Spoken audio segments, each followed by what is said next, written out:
ବାଜିଜିତି ବାହାଘର ଭାଗ 5।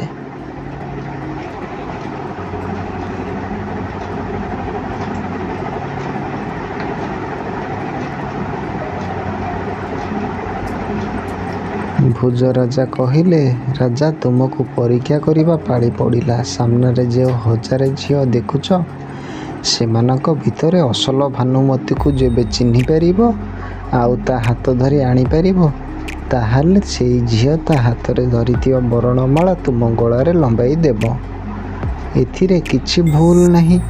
ରାଜା ବିକ୍ରମାଦିତ୍ୟ ଏଇ ଭେଳିକିରେ ଏକାବେଳେ ବାଉଳା ହେଇ ଥୋକା ପଥରଟିଏ ପରି ବସିଥାନ୍ତି। ଏତିକି ବେଳେ କାନ ପାଖରେ ବେତାଳ କହିଲା, ରାଜା ହତାଶ ହେଉଛ କିଆଁ? କିଛି ଚିନ୍ତା କର ନାହିଁ। ଆମେ ଯାଉଛୁ ଅସଲ ଭାନୁମତୀ ପାଖରେ ଭଅଁର ହୋଇ ଉଡ଼ି ବୁଲୁଥିବୁ। ତୁମେ ତାହାରି ହାତ ଧରି ପକାଇ ଆଣିବ। ଏକଥା ଶୁଣି ବିକ୍ରମାଦିତ୍ୟ ହାତରେ ଚାନ୍ଦ ଧରିଲା ପରି ମନେ ମନେ ଉଲ୍ଲସି ଉଠିଲେ। ଭୋଜରାଜା ବିକ୍ରମାଦିତ୍ୟ ହାବଭାବ ଚୁପଚାପ ବସିଥିବା ଦେଖି ଭାବିଲେ ବୋଧେ ଏଇଥର କୌକବିତାରେ ବିକ୍ରମାଦିତ୍ୟ ହାରିଗଲେ। କିନ୍ତୁ ଯେତେବେଳେ ବିକ୍ରମାଦିତ୍ୟ ଆସନରୁ ଉଠି ଭିତର ଆଡ଼କୁ ମୁହାଁଇଲେ, ସେ ଲଜ୍ଜା ପାଇବେ ବୋଲି ଭୋଜରାଜା ଆଗରୁ ମୁହଁରେ ଲୁଗା ଦେଇ କୌତୁକ ହସକୁ ଚାପି ରଖିଲେ। ରାଜା ବିକ୍ରମାଦିତ୍ୟ ଭଅଁରକୁ ଲକ୍ଷ୍ୟ ରଖି ସିଧା ସିଧା ଯାଇ ଅସଲ ଭାନୁମତୀର ହାତ ଧରି ଘେନି ଆସିଲେ। ଭୋଜରାଜା ଏହି ଆଚମ୍ବିତ ଘଟଣାରେ ତାଟକା ହୋଇଗଲେ। ଏମିତିକା ଭେଳିକି ପୁଣି ଭୋଜରାଜାଙ୍କର କାରସାଥୀ, ଏହାକୁ ଜିଣିଯିବା ସହଜ କଥା ନୁହେଁ। ଜାଣିଲା ପରି ବିକ୍ରମାଦିତ୍ୟ ସିଧା ସିଧା ଯାଇ ଝିଅ ଭାନୁମତୀର ହାତ ଧରି ଏଠାଇ ହାଜର। ତାଙ୍କଠାଇ ନିଶ୍ଚୟ କିଛି ଦେବକଳା ଅଛି। ସେ ପ୍ରକୃତରେ ସବୁ ବିଦ୍ୟାରେ ବିଚକ୍ଷଣ।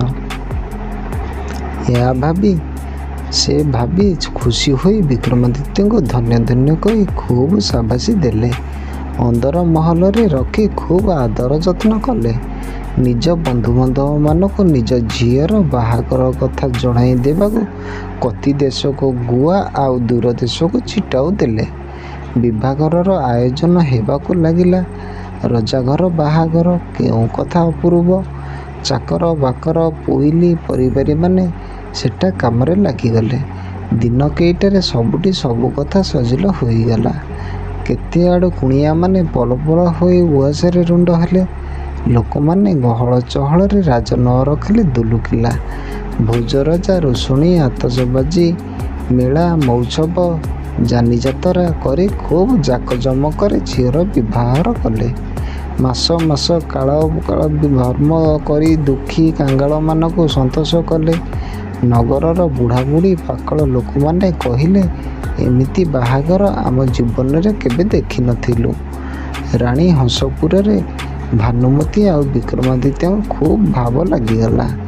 ସେମାନଙ୍କୁ ଜଣାଗଲା ଯେମିତି ପୂର୍ବ ଜନ୍ମରେ ବି ଗେରସ୍ତ ଭାରିଜା ହୋଇ ଏମିତି ଏକାଠି ଚଳୁଥିଲେ।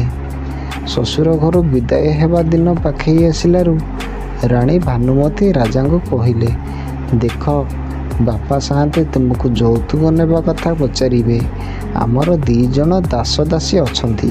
ସେମାନେ କୁଜା ଆଉ କୁଜି। ତୁମେ ସେହି 2 ଜଣଙ୍କୁ ମାଗିବ। କିଛି ଦିନ ଅନ୍ତେ ବିଦା ହେବା ଦିନ ପହଞ୍ଚିଗଲା। ଭୋଜରାଜା ବିକ୍ରମାଦିତ୍ୟ ଆଚାର ବ୍ୟବହାର ବିନୟ ଭକ୍ତିରେ ଖୁବ୍ ସନ୍ତୁଷ୍ଟ ହୋଇ ପ୍ରସନ୍ନ ମନରେ ଯୌତୁକ ନେବା କଥା ପଚାରିଲେ। ବିକ୍ରମାଦିତ୍ୟ ତ ଆଗରୁ ସିଆଣା ହୋଇଯାଇଛନ୍ତି। ସେ ସେହି କୁଜା ଆଉ କୁଜି ଦାସ ଦାସୀ ଯୋଡ଼ିଙ୍କୁ ଯୌତୁକ ରୂପେ ମାଗିଲେ। ଭୋଜରାଜା ମନେ ମନେ ଭାବିଲେ, ମୋର ଏତେ ଧନ ରତ୍ନ ଐଶ୍ୱର୍ଯ୍ୟ ପୂରି ରହିଛି, ଜ୍ୱାଇଁ କିଛି ମାଗିଲେ ନାହିଁ, କୁଜା ଆଉ କୁଜି 2 ଜଣଙ୍କୁ ମାଗିଲେ କିଆଁ? ସେ ତ ମୋର ଭୋଜବିଜୟର ଜାହାଣ ହାତ। ଏଇ ଫିସାଦ ଝିଅ ଭାନୁମତୀର ଯାହା ହେଉ, ଝିଅ ଜ୍ୱାଇଁ ମାମଲା ତ ମାଗୁଣି ତ ମନା କରି ହେବ ନାହିଁ। ଏହି ଭୋଜରାଜା ଜ୍ୱାଇଁଙ୍କ କଥାରେ ରାଜି ହୋଇ କୁଜା କୁଜି 2ଙ୍କୁ ଯୌତୁକ ରୂପେ ଦେଲେ। ଆହୁରି ଅନେକ ଘରକରଣା ଦରବ ହୀରା ଠଉଁ ଜିରା ଯାଏ ଗୋଟି ଗୋଟି କରି ମନେ ପକାଇ ଝିଅ ସାଙ୍ଗରେ 4 ପୁଞ୍ଜା ଶଗଡ଼ ଗାଡ଼ିରେ ବୋଝେଇ କଲେ। ରାଜା ବିକ୍ରମାଦିତ୍ୟ ଶ୍ୱଶୁରଙ୍କୁ ଯଥାବିଦ୍ୟ କରି ବାହୁଡ଼ା ପଟୁଆରରେ ନିଜ ରାଇଜକୁ ବାହାରିଲେ। ଉଆସ ପୋଇଲି ପରିବାରୀ ମୁଦୁସୁଲିମାନେ ଜେମାକୁ ଧରି ଖୁବ୍ ବାହୁନିଲେ।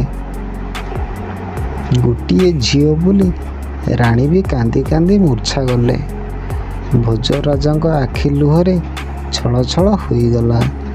ମହାରାଜା ବିକ୍ରମାଦିତ୍ୟ ଚତୁରଙ୍ଗ ବଳ ବାଜାବାଲା ରୋଷଣୀବାଲା ହାତୀ ଘୋଡ଼ା ପାରିଷଦଗଣ ଯେମିତି ଆସିଥିଲେ ତାଠୁ ଆହୁରି ଡଉଲସରେ ବାଟ ସାରା ମଉଜ ମଜଲିସ କରି ଖୁବ୍ ଆନନ୍ଦରେ ଘରକୁ ଫେରିଲେ।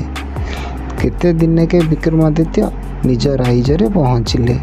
ନଗରବାଲା ପରଯାଏ ଯେ ଯାହାର ଦୁଆରେ କଦଳୀ ଗଛ ଆଉ ପୂର୍ଣ୍ଣକୁମ୍ଭର ତୋରଣ ସଜାଇ ରାଜାରାଣୀ ଗଲାବେଳେ ପୁଷ୍ପବୃଷ୍ଟି କରି ଶଙ୍ଖ ଆଉ ହୁଳହୁଳି ଶବ୍ଦରେ ରାଜଦାଣ୍ଡ କମ୍ପାଇଲେ। ଉଆସରେ ଆନନ୍ଦର ଲହରୀ ଭାଙ୍ଗୁଥାଏ। ସିଂହଦୁଆର ପୁରୀ ହଜାର ହଜାର ଲୋକ ନୂଆ ରାଣୀକୁ ଦେଖିବେ ବୋଲି ଭିଡ଼ କରିଥାନ୍ତି। ରାଜ ଉଆସ ଗୋଟାକ ଯାକର ସାଜସଜ୍ଜା ଦେଖିଲେ ଆଖି ଝଲସି ଯାଉଛି। କେତେ ଜାତିର କେତେ ରଙ୍ଗର ଆଲୋକମାଳାରେ ନଅରସାରା ହାଲୋଳମୟ ଦିଶୁଛି। ରାଜାରାଣୀ ହାତୀରୁ ଓହ୍ଲାଇ ଉଆସକୁ ଯିବେ ବୋଲି ଉପରେ ମଖମଲର ଚାନ୍ଦୁଆ ଟଣା ହୋଇଛି। ସେଥିରେ ସବୁ ହୀରା ନୀଳା ମୋତି ମାଣିକର ଝାଲର ଝୁଲୁଛି। ଦି ପାଖରେ କଦଳୀ ବଗିଚା ପରେ କଦଳୀ ଗଛ ଧାଡ଼ି ଧାଡ଼ି ହୋଇ ପୋତା ହୋଇଛି।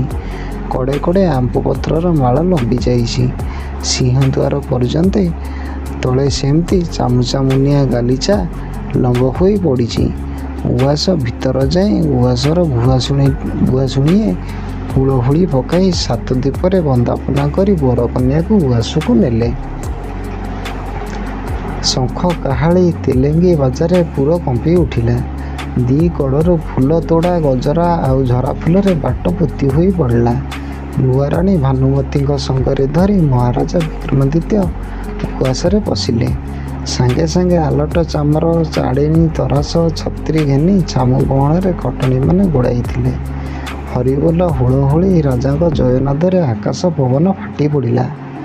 ତାପରେ କୁଟୁମ୍ବ ଚର୍ଚ୍ଚା ବନ୍ଧୁ ନିମନ୍ତ୍ରଣ ମଉଜ ମହୋତ୍ସବ ଭୋଜି ଦାନ ଧର୍ମ ବଧାଇ ଅନ୍ନଛତ୍ର ହରିଲୁଟ ଯାନିଯାତ୍ରା ଲାଗିଲା ଅନେକ ଦିନ ଯାଏ। ବାହାଘରରେ ମାତିଗଲା କେତେ ମାସ ମହାରାଜା ବିକ୍ରମାଦିତ୍ୟ ସଭା ମଣ୍ଡପକୁ ବିଜେ କରି ନଥିଲେ। ଲୋକେ କାଳେ କହିବେ ନୂଆ ରାଣୀକୁ ପାଇଲା ଦିନୁ ରାଜା ଅନ୍ତଃପୁରରୁ ବାହାରୁ ନାହାନ୍ତି। ଏହି ଅପବାଦରୁ ଭାବି ଲଜ୍ଜିତ ହେଲେ। ଏବେ ରାଜା ସଭା ମଣ୍ଡପରେ ବସି ନିଜର ସଭାସଦ ଆଉ ନବରତ୍ନ ପଣ୍ଡିତମାନଙ୍କୁ ମିଠା ମିଠା କଥା କହି ବୋଧଶୋଧ କଲେ। ସେ ତ ଗୁଣଚିହ୍ନାର ରାଜା। ସମସ୍ତଙ୍କ ମନ ନେଇ ସମସ୍ତଙ୍କୁ ଖୁସି ରଖି ରାଇଜ ସମ୍ଭାଳିଲେ।